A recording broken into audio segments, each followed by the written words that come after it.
शिव पुराण कोटि रुद्र संहिता अध्याय पहला। द्वादश ज्योतिर्लिंग एवं उपलिंगों की महिमा।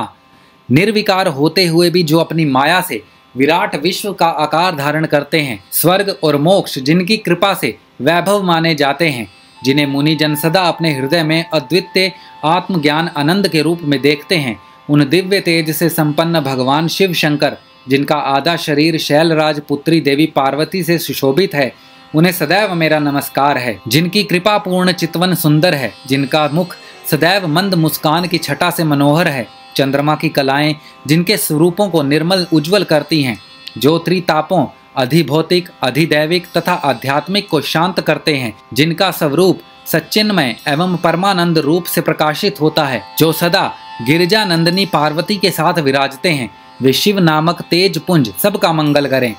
मुनियों ने सूत जी से कहा, हे सूत जी, आपने लोक हित की कामना से भगवान शिव की परम पवित्र अनेक कथाएं सुनाई हैं। शिव जी के महात्म्य की कथा रूपी अमृत का पान करते भले कौन पुरुष तृप्त हो सकता है। मुने, आप इस जगत के मंगल के लिए पृथ्वी के तीर्थ स्थानों में श्रेष्ठ व प्रसिद्ध शिवलिंगों की कथा का वर्णन कीजिए।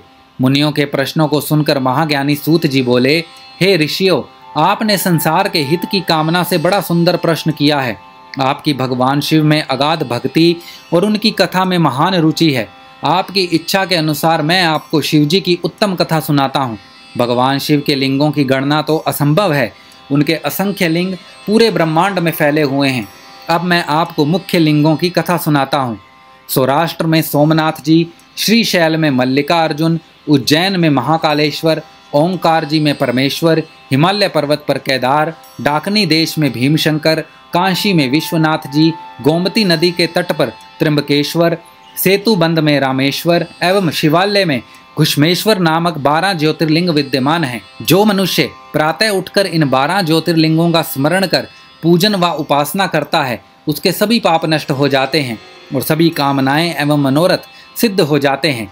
इन ज्योतिर्लिंगों पर चढ़ा हुआ नैवेद्य का प्रसाद ग्रहण करने से मनुष्य के सभी पाप नष्ट हो जाते हैं तथा समस्त भोगों को भोग कर वह मोक्ष को प्राप्त होता है। निम्न जाति का कोई व्यक्ति यदि किसी लिंग का दर्शन कर ले तो वह उच्च कुल में जन्म लेता है। इन 12 ज्योतिर्लिंगों की महिमा का वर्णन स्वयं ब्रह्मा जी, श्री हरि विष्णु तथा अन्य देवता भी नहीं कर सकते। धरती और समुद्र के मिलने वाले स्थान पर सोमेश्वर जी का अनकेश नामक लिंग है। मल्लिका अर्जुन से प्रकट रुद्रेश्वर नामक उपलिंग जग प्रसिद्ध है और भृंगु में स्थित है।